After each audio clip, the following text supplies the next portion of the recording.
Evening. Naisip mo na ba na nakatira ka sa tabi ng isang tunay na mamamatay tao? Tahimik, magalang, laging bumabati.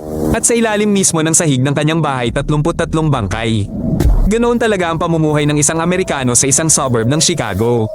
Tinawag siya ng mga kapitbahay na parang buhay ng mga salo-salo, nagdaraos siya ng mga salo-salo, tumutulong sa mga pagkukumpuni at kilala ang bawat bata sa kalye sa pangalan. Tuwing Sabado at Linggo, nagbibihis siya bilang isang payaso at nagtatanghal sa mga salo-salo. Kinukunan siya ng litrato kasama ang mga maimpluwensyang tao. Isang larawan sa tabi ng asawa ng Pangulo.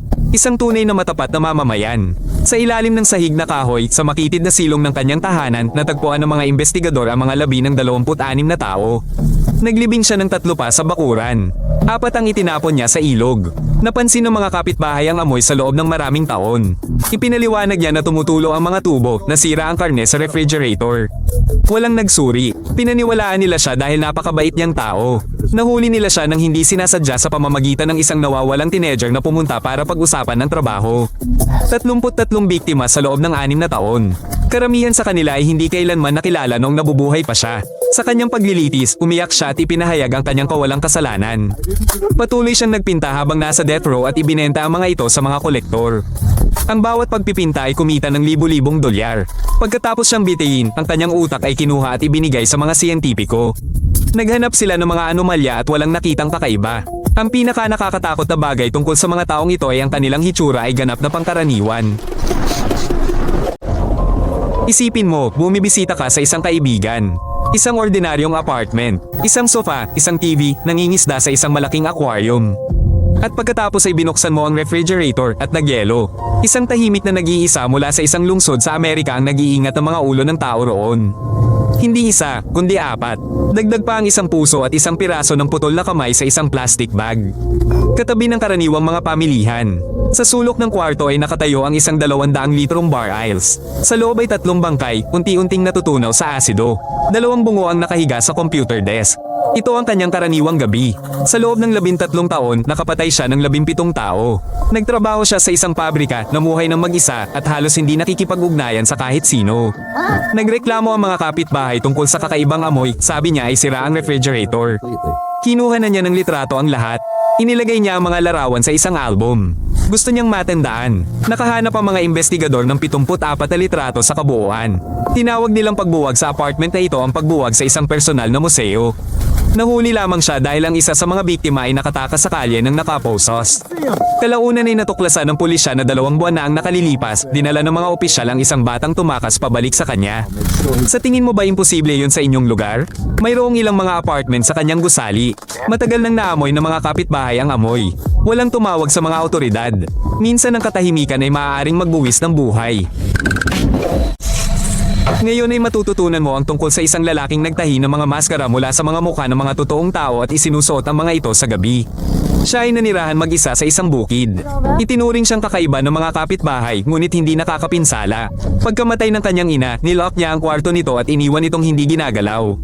Ang natitirang bahagi ng lugar ay ginawang isang pagawaan. Sa gabi, pumupunta siya sa mga sementeryo at kinukuha ang mga bahagi ng mga nakabaon. Mula sa mga balat na binalatan, gumawa siya ng mga kumpletong maskara na may mga kilay, pilik mata, tainga at baba. Isinusuot niya ang mga ito sa gabi at naglalakad-lakad sa paligid ng kanyang tahanan. Sinusubukan niya ang mga mukha ng ibang tao tulad ng pagsusuot ng iba sa mga kamiseta. Ang mga upuan sa kanyang tahanan ay natatakpan ng balat ng tao.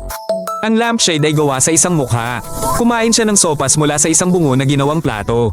Ang mga tinidor ay itinusok sa mga buto. Tinawag niya ito na kanyang pang-araw-araw na buhay. Natagpuan ng pulisya isang sinturo na gawa sa laman, isang vest na gawa sa itaas na kalahati ng katawan ng isang babae, mga medyas na gawa sa balat ng binti, mga kahon ng mga lamang loob sa refrigerator. 40 pagbisita sa sementeryo sa gabi na itala.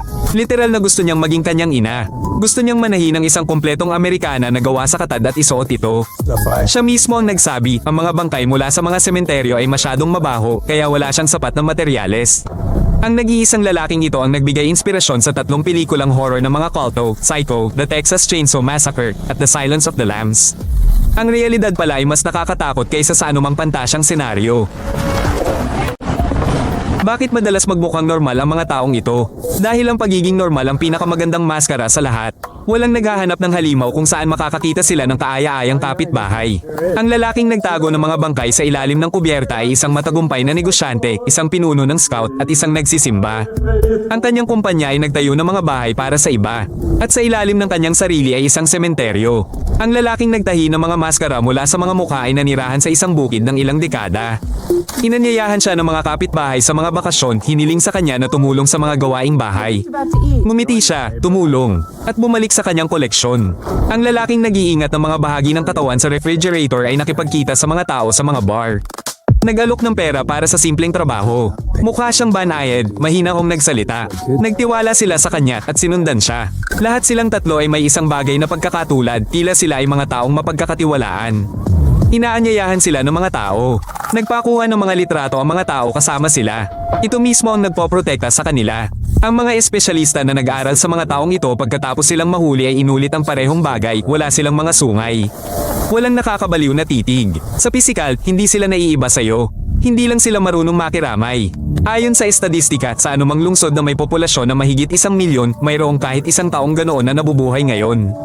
Hindi napapansin, magalang, marahil isang taong personal mong kakilala. What hidden elements build a Ano ang nangyayari sa loob ng isang taong may kakayahang gawin ang mga bagay na ito? Hindi lang ito galit. Ito ay isang partikular na paraan ng pagtingin sa mundo kung saan ang pagdurusa ng iba ay walang anumang reaksyon. Halos lahat sa kanila ay nakahiwalay, napahiya o inabuso noong mga bata pa sila. Ang ilan ay nagtamo ng mga pinsala sa ulo. Ang ilan ay lumaki na may mga magulang na may mahinang pag-iisip. Hindi ito isang dahilan, ito ay mga katotohanan lamang. Ang mga bahagi ng utak na sa karamihan ng mga tao ay natitrigger ng nakikitang pagdurusa ng iba ay halos tahimik sa mga taong ito.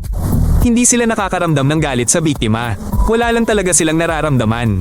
Isa sa kanila, habang tinatanong, ay nagsabi, pumatay ako dahil ayaw kong umalis ang tao.